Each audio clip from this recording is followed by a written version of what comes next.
Hello, Herlighters. It's Erin Foley back in the booth talking women's sports. Happy holidays to everybody. They have arrived. We are in the thick of it. I hope you're merry and bright and loaded with eggnog. So, as you know, every Tuesday there's a new episode. And when I was doing the scheduling for December, I realized that one episode would fall on Christmas Eve and the other on New Year's Eve. So today's episode was recorded weeks ago, but I held on to it because it felt like a gift that was given to me and that I wanted to give to you. And that gift is Mary McGee. And that gift is Mary McGee, a pioneer in the world of motocross whose incredible story was brought to life by Haley Watson, the director of the ESPN 30 for 30 documentary called Motorcycle Mary. And she's my guest today. Okay, here's the backstory. So I watched this documentary and became like obsessed with Mary. She's the first woman in America to race motorcycles and the first woman to hold an International Motorcycle Federation license, which she got in 1960 when she was 24 years old. But also the first woman to finish the Baja 1000, which is this like legendary, grueling off road motorsport race that takes place every year in Ensenada. She did that race driving a Datsun pickup. Okay, mind blowing. Then, wait for it. And this is unreal. She was the first person, man or woman, to solo the Baja 500 on a motorcycle. She did that in 1975 at age 38, but received basically no recognition. Why? Well, because she was a woman. In fact, throughout her entire career, the racing community didn't acknowledge or celebrate any of her groundbreaking achievements. And this is why you're going to fall in love with her. When this was brought up in the film about her not getting the recognition she deserved, Mary said, I didn't pay attention to any of it. I was having too much fun. Okay, so I'm losing my mind over Mary, and I reach out to Haley and I'm like, listen, I would absolutely love to have you on the podcast to talk about, this incredible documentary. And the icing on the cake would be to also have Mary, along as a guest. So, this was maybe 2 weeks before Thanksgiving. And Mary was 87. So I wasn't sure, if she'd be up for it or not, or, any of the logistics. But Haley was like, no, she's great. Her energy's great. She's fantastic. I'm sure she'd be up for it. Let me figure this out. She lives in Nevada. Let me try to coordinate. So I'm like, okay, great. So Haley and I are going back and forth and we're working at the details. And I'm so excited. And then about a week later, the day actually before Thanksgiving, I read online that Mary passed away, literally the day before Thanksgiving. And I don't, I mean, I was just like beside myself. Like I couldn't stop crying. I feel like I knew her, like I feel like we would have been fast friends. And that's because Haley did such an incredible job of not only sharing her story and shining a light on her accomplishments, but making us feel so connected to her. Okay, I'm going to probably say this like 20 times, but you have to watch this documentary. You will be so inspired. And I'm not just talking about like being inspired to race motorcycles, but if that's your takeaway, amazing. I'm talking about being inspired to be a badass, to start doing something you've never done before, or to do something that you're doing now, but like do it better and have more fun doing it. Because that's what she did. She was an absolute badass, ahead of her time, pioneer, and had the time of her life. One of my favorite parts is this mantra that she has, right? She like looks right into the camera and she's like, stay calm and twist the throttle. And I'm like, I'm getting a tattoo. Like I want that tattooed on my arm. I've been threatening to get a tattoo for like the last 25 years. Like every summer I go, oh, it's the summer of the tattoo. Of course it never happens. And I'm like, you know what? I mean, those are amazing words to live by, right? Stay calm and twist the throttle. Take a deep breath and fucking go for it. I mean, her story and her legacy is truly a gift, and we owe a huge thank you to Haley. I cannot wait for you to hear the story of how she made the documentary and Mary's reaction to it. My God, it is so feel good. So let's jump right in. Obviously, right off the bat, I was like, does Haley love motocross? Is she into motorcycles? I'm terrified to even be on one. Like, how did this all start? Um, this actually hasn't come up too much, but my first time riding a motorcycle was just a couple days ago. Um, I, Wow. yeah, I was not a motorsports nerd. I did not ride bikes before meeting Mary. My family has my dad was in a really bad accident as a kid, was in a head-on collision that was not his fault as a 19-year-old man. And like motorcycles were like a bad word in my family. So just like was never around, but the way that I found Mary's story was actually through Wikipedia. Um, I had been doing documentary research. I've done that in the past. I've done documentary research for other people. And I in particular was looking for, or was interested in people that had done long solar journeys without like fanfare, or just was like interested behind like what is the mentality behind someone who does like endurance sports or journeys or otherwise. I wasn't even necessarily looking for an athlete. But rather it was like shortly after the pandemic, and I was like, what is the mentality of someone like who does things in isolation? And through a series of searches, I found Baja 500 first person solo Mary McGee. And I was like, okay, this is interesting. And found the Wikipedia page with some of her accomplishments on it, and a little bit of the story of her brother and how he paved the way for her to kind of open the door, as well as being friends with Steve McQueen, being like a multiple motorsports athlete. She raced Formula 2, she raced bikes, she raced cars, she raced an off road. And I was like, why isn't there more information about this person? So I just followed my curiosity. And to be honest, when I found her story too, I was a little bit angry. It's Yeah. like, why don't I know about this? There is literally like a laundry list of amazing things. And I was like, this is very strange to me that there isn't more information about this person. And then I like to say I slid into Mary's DMs on Facebook and she messaged me back, and here we are.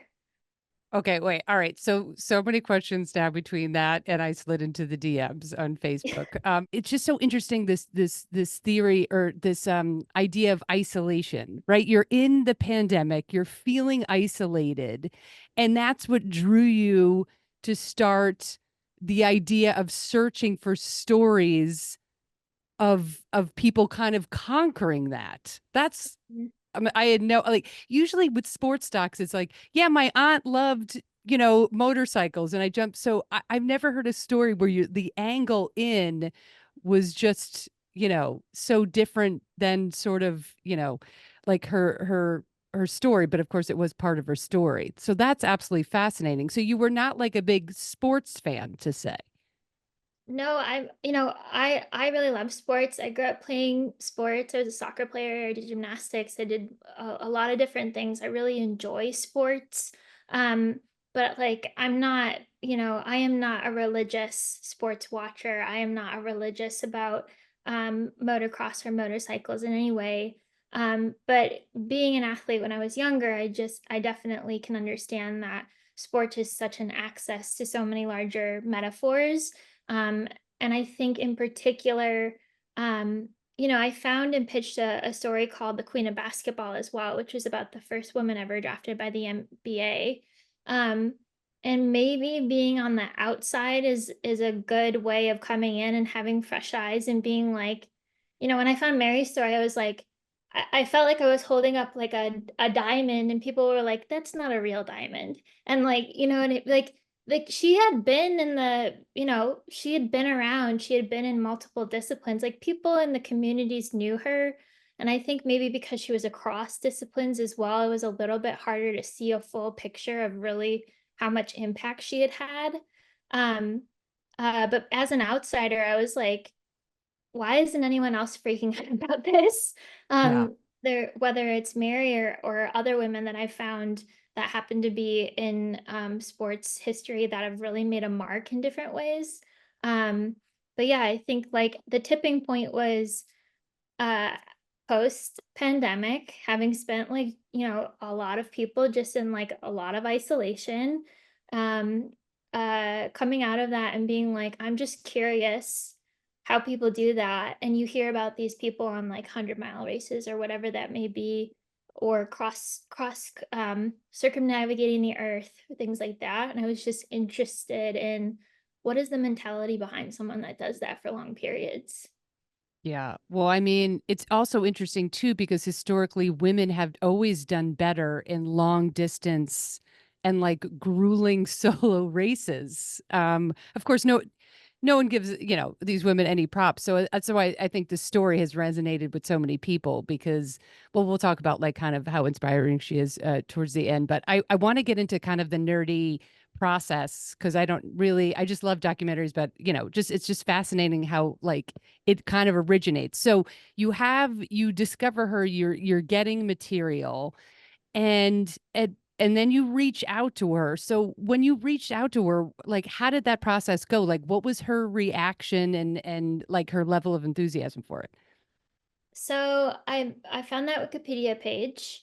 I messaged her on Facebook. I said, "Hey, I'm Haley. I'm a documentary filmmaker. Would you be interested in being interviewed, potentially make a documentary?" And we had some really just light correspondences. And at the time, she said she was going to be in Anaheim at a Supercross event. And so I was like, okay, well, I'll come meet you just because being in person with people and being able to meet and get a sense of who they are is a great, uh, especially if they're close by. So I met her there at this event, but it was so loud we could barely talk. I don't know if you've ever been to a Supercross event, but it is so loud. And we were in Angel Stadium and like the engines were echoing everywhere, so we actually didn't get to talk very much.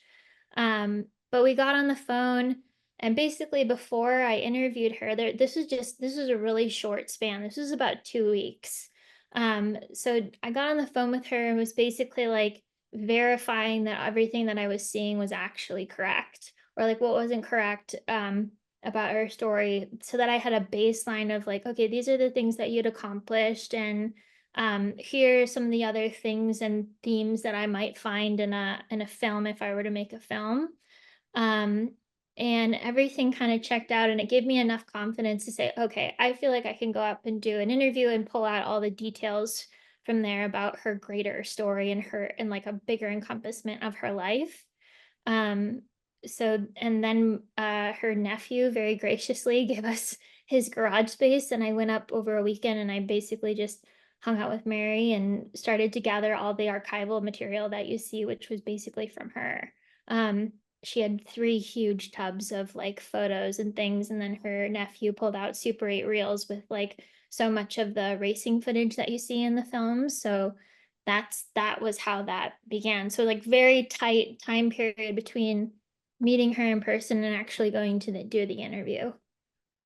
Wow. Okay. And you're doing this all on your own? Do you have to like, is it sort of like you do all of this as a filmmaker and then you try to make it and then you try to sell it? Is that the process? For Mary in particular, so Motorcycle Mary is actually my first doc. So this is my first original documentary film that I've been able to make. I was very lucky to partner with Breakwater Studios, which basically like in this time period where like I'm going to meet her, and before I go up, I go to them and I pitch this idea to get some support, and they basically like had donated a camera package to me so that I had the equipment to go do this. And then we brought on Rachel Greenwald, who's our producer.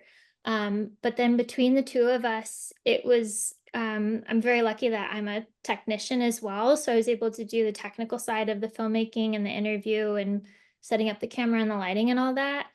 Um, so basically, Rachel and I got in a car with this equipment, set up in Mary's garage. Rachel started to kind of pull through the archival material and scan it, and just get a sense of what we had to work with while I did the interview with Mary. So basically, leaving from a weekend, we came out with the basics of the interview that you see in the film today and the archival material that you see today. So, does that always happen that way? No. Yeah. So we were very lucky, especially with the archive, that Mary had hung on to that. Um, and then from there, I started to put together an assembly cut, and eventually we did bring on a finishing editor. But I had enough of a piece that when we left, I felt very confident in creating the story that you can see now. Wow, this is incredible. I just thought, oh my God, this is like years in the making, which of course it was essentially, but to sitting down, just meeting her, and then 2 weeks later, you're basically shooting the documentary. Yeah. That's kind of mind blowing. That was part of the well, I have several questions, but the footage, that was one of my questions. It was like, how, was it some of hers? Would you have to like, do this long research process of getting permission for the footage, but for her to keep it all, I mean, that's awesome. Yeah, I mean, so much of the supporting material is actually from Mary. There is material from other places that is also in the film that helped fill out the sequences that you see, so that we could bring that all to life. Um, but yeah, it was a fast process. But like I think just in terms of researching and kind of having a sense of like what makes a good structure for a film, it kind of checked all those boxes for me. Like understanding like accomplishments that transcended gender. I was really interested in that. This kind of base theme of isolation that I was interested in as a filmmaker, that is like a quiet like overarch to the film, um, as well as like all these kind of like external circumstances and people that help show her the way, and these interesting dynamics between characters. I felt like I knew early on. I was like, oh, this has all the pieces that will structurally make a great film. And was she like, what was like her attitude towards all of this? It was very she is so true to just say yes and we'll figure it out. Like she she's another interview that we did after the film where she's like, I don't really understand why people are interested in me. And I was like, Harry. right. And her attitude the entire time is like, I'm gonna say yes to this and kind of feel it out as we go. And she really I think all of this to say on a more personal level, from what I think Mary was really doing, was she really knew how to trust herself. She really understood like people and dynamics and really had a good read on things. Even though like on the outside she's very bubbly, and I think in getting to know her over the past 2.5 years, I started to see that side where she maybe like would make an aside comment to me about like how she's feeling about something, but always on the surface level was like very welcoming, very kind, like assume the best. But she was strategic in how she thinks about things. But I think like in doing the interview, when I messaged her, she was like, yeah, just come, come up. And I think in her mind, she was like, well, what's the worst thing that can happen? What is the worst thing that can happen from this situation? So I was so grateful to have that trust and to be able to build trust for her to feel like she could be vulnerable, which was in Mary's case is not difficult to do. She really wanted also people, I think, to hear her story. I think she knew, as somebody that was 85 when I was interviewing her, that she had a story to tell and wanted it to at least have it recorded. Um, but I think in the end of the day, she was like, when she saw the film for the first time, she was not expecting it to be what it was. Yeah, I just wanted to know, like, she seemed so almost like surprised by all of this, like, oh my God, like, this is my story. But I guess it's just so interesting because she lived it, but from the outside it's so incredible what she overcame, just the sexism, and then just the physicality of it all. I mean, the cars to the motorcycles to the motorbikes. And it is it's so you did such an incredible job because you feel like her, like you feel close to her, and you feel that like infectious, like this enthusiasm, but also the pain, and what she overcame. And I'm just sitting there like going, okay, so you pull up to the garage, and how did you sort of gain that trust in such a short amount of time? I think, I have to credit my dad actually on this. So my dad was a social worker for 35 years, and he has a very specific, my dad's kind of a hippie.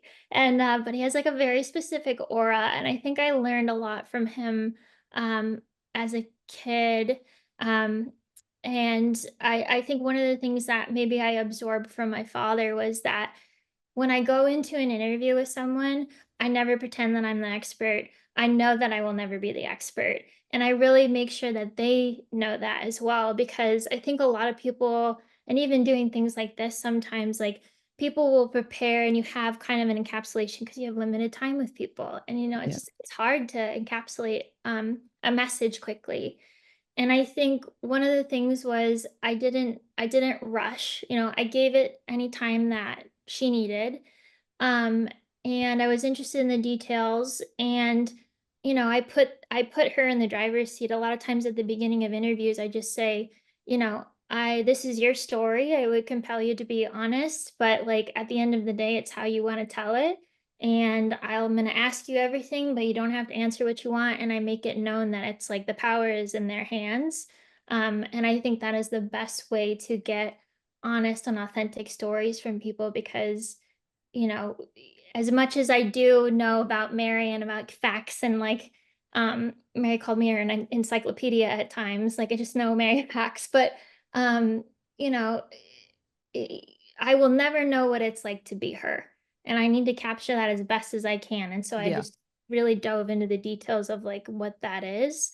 And that was really, really important to me. So because at the time, especially like with this, sexism happening in motorsports, sexism at the time too is like there was an openness about it, but there's so much subliminal attitude and messaging, and that's really where that lies. Like, I think even now, it's like, I think, today it's like women don't have equal pay. We are still fighting for rights to our bodies, things like in that nature.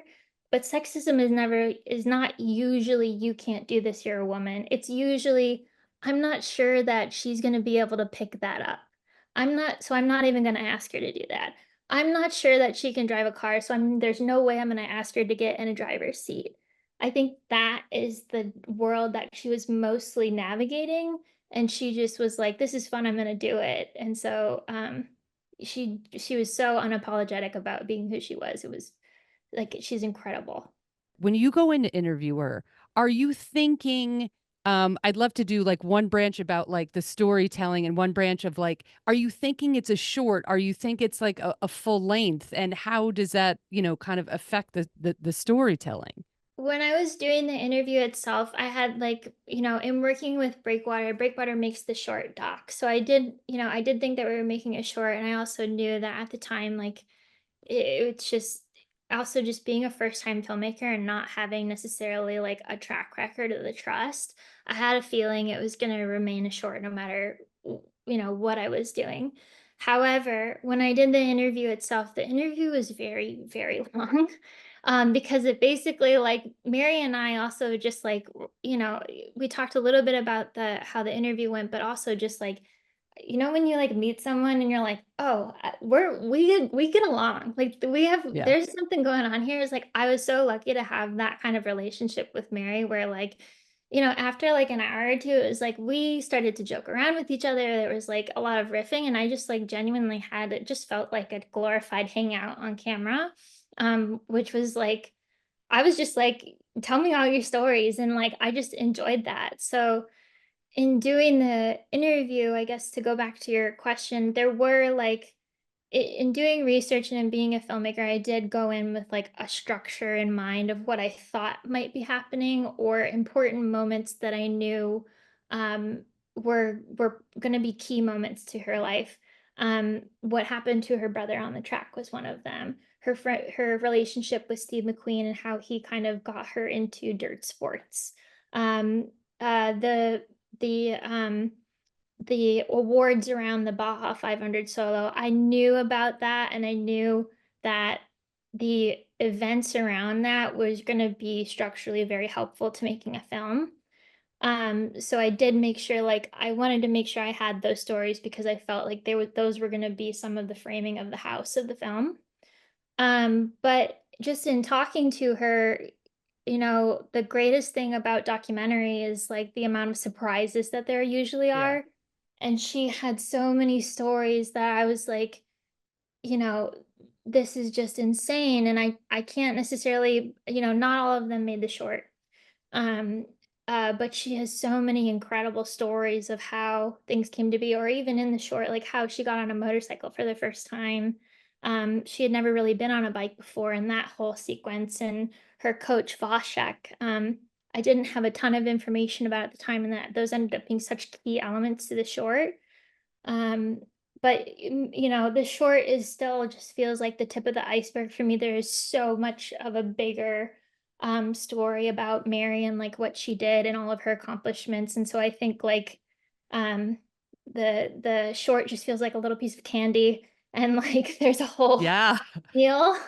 Um, so I hope one day to be able to expand upon it, to like be able to make it a bigger thing, because I think Mary is just like, she's lived such an incredible life. There's so many lessons that you could learn from her, and also just like inspiration wise, like what she was doing for women, but also just for like people.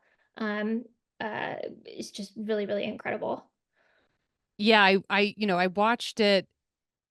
I guess I just saw a snippet on, I don't honestly, maybe, I mean, I watched, ESPN and all that around the clock because I'm such an insane sports fan. But maybe I saw it on Instagram. I saw a snippet and I was like, "Oh my God, this is good." Like I was just intrigued immediately. Then watched it. And then last night my partner's brother and wife are visiting and I said, "Oh, well, I'm doing this interview tomorrow." And I said, "Well, I'm going to go rewatch it." I was just going to go in my room and rewatch it. And they're like, "Well, because I had been talking about it. They're like, "Oh, let's see it." So it was fun to see other people, watch it. And at the end of it, every single person had the same reaction. We're like, well, where's the rest? Like we were all like so like it really felt like the tip of the iceberg. And I just was just like, no, like we couldn't, we were so angry, Haley, because we were like, we need so much more.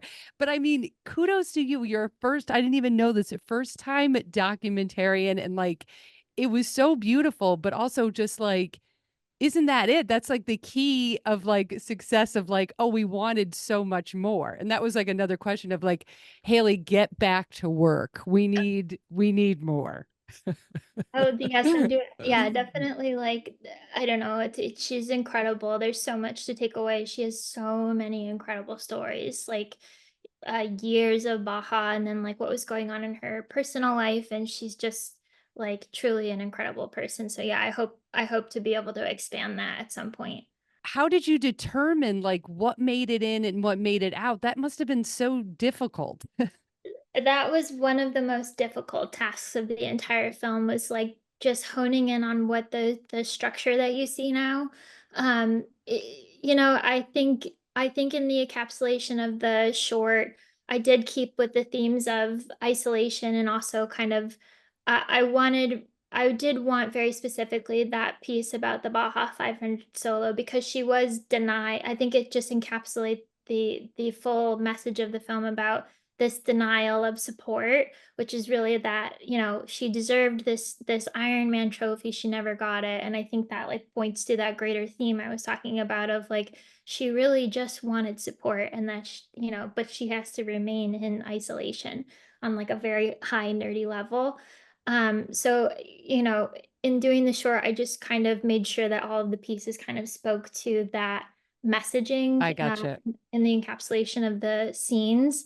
But yes, there's just so much to unpack. There's some like um one of the stories that was the hardest to cut. Um so right after the incident with her brother, there's a literally a month later in her life. She goes to New York with her husband to like kind of take a break and get a change of scenery. And she's in a head-on car collision on a parkway in New York, and she should have died.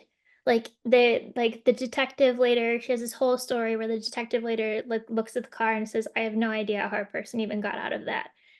And she gets to the hospital, and they reset her nose like to that day. I don't know if you can notice, but in the interview, Mary has like a really big scar on her nose from that accident. She broke several ribs, she broke an arm. And the doctor comes in, and he goes, "Your baby's okay." And she goes, "What?" And he goes, "Your baby's okay." And she goes, "What baby?" And he goes, "You're pregnant." And she had no idea. And Wow. it was an incredible story. And she later gets out of the hospital, and people come up to her in the street and just touch her for good luck because she's like black and blue and just like so beat up. It was like just spoke to her resilience. But the story itself for the short just like opened too many things that I Yeah. couldn't close. But I think just in talking, it just like it speaks so much to her resilience and like her ability to like, you know, get out of situations like that are just wild at a time that, she's grief stricken, and then she finds out she has this life-changing event. So, um, yeah, it was very hard to comb through all the stories and decide on what you can see today. Just want to talk about Tribeca real Oh quick. yeah. Because there's this awesome photo that came up of you and the two other producers, Rachel, and I'm spacing on, is it Oh, Corey? yeah, our editor Cody. Cody, sorry. I was Yeah. close. And you and Mary, and her face is like beaming. And I'm like, it's just, I just wanted to know, like, how was that the first time like she saw the screening like in a crowd? Like, just talk us through that. I had showed her a locked cut initially, at home with her niece and nephew, Chris and Tammy, and a good friend of hers. And I remember showing them the movie, and I was like, I can't turn around and just like watch their reactions, even though I want to. Yeah. And that was so stressful because like you just don't know what people are gonna think. Um, and I remember the movie finishing, and it's basically like it was a lock cut, so it's pretty much what you see today. And I turned around and I just like Chris and Tammy are crying. Lilio is like got her jaw on the floor, and Mary's just like not saying anything. And I was so stressed out. And they were like, wow, this is great. But like Mary wasn't saying anything, and she was like, she like got up and basically like went home after that, and we didn't talk. And I was like, oh my God, Oh what no. is like she hates it. Like I don't know what's happening. Like I was so stressed out. And she texts me in the morning. She goes, Haley, I was in such shock from seeing the film and seeing that reflected in the way I was. She's like, I absolutely love it. But I was just in like it's like she had an adrenaline rush. And Yeah. like, I can't imagine what it's like to have lived 85 years and then see your life reflected back at you. But she really loved the film. And then at Tribeca, that was the first time she had seen it in a greater crowd, like in a public sense. And it was the first time she had seen it with our amazing score and all the finishing and all of that.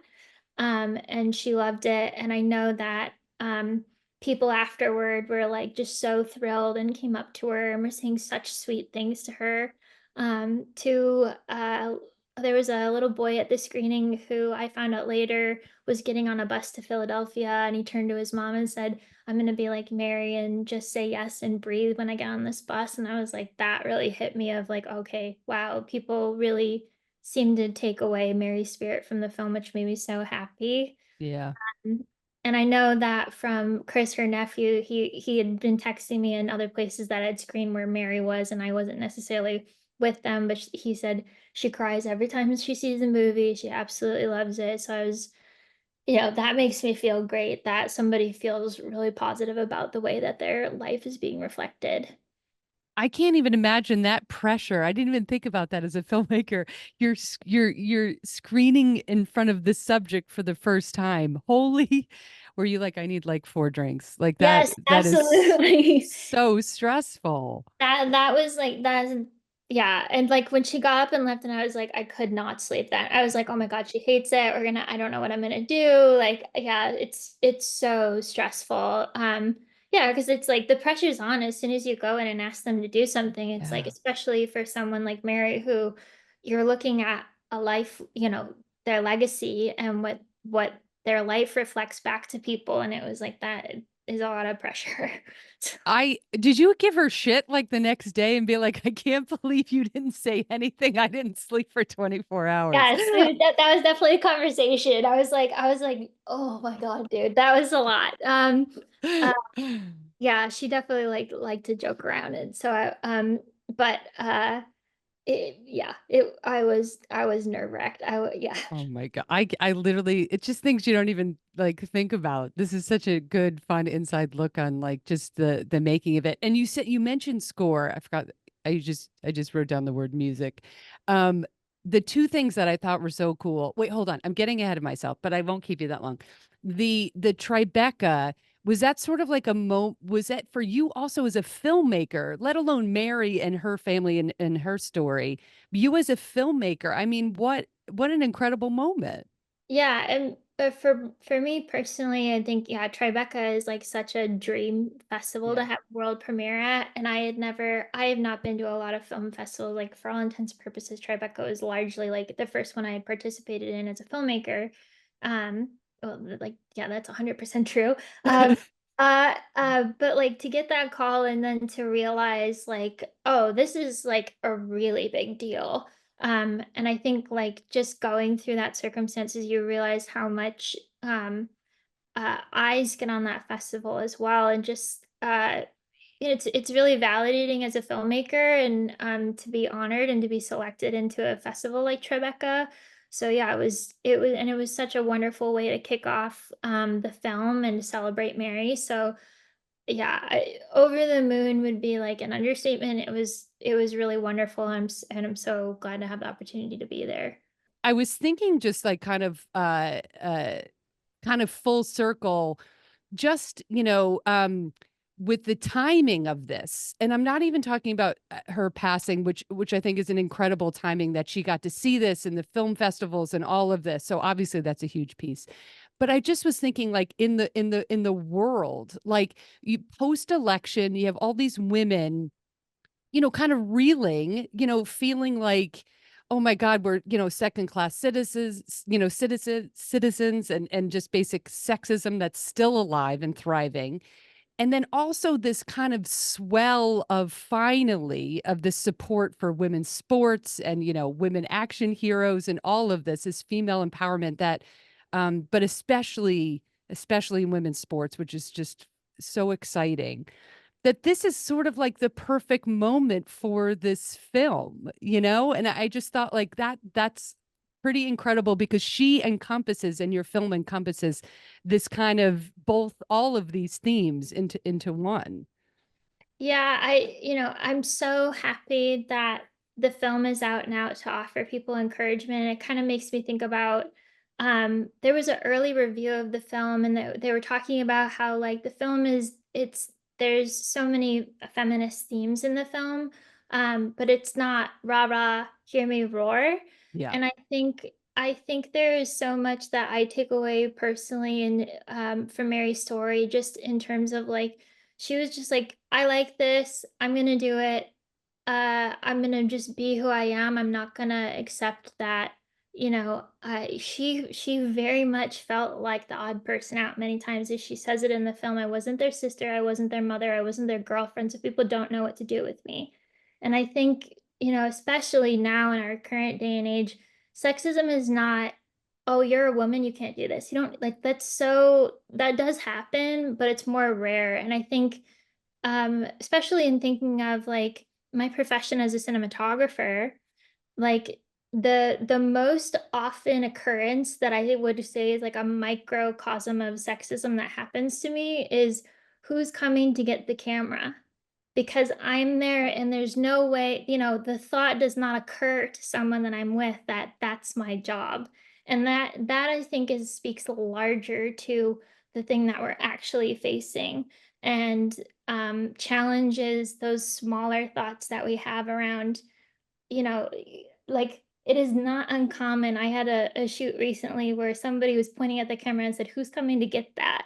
And like I kind of have a sense of humor about it because it's happened so often that I'm like, I'll pick it up and I'll be like, I have no idea, and I guess I'll just be doing this today. Like, you know, I Oh just my God. I don't know what else to Yeah. do other than Yeah. like, and I think I take from Mary's story of like, I don't feel the need to be defensive anymore. It happens often enough that I'm like, okay, I kind of know how to respond to this.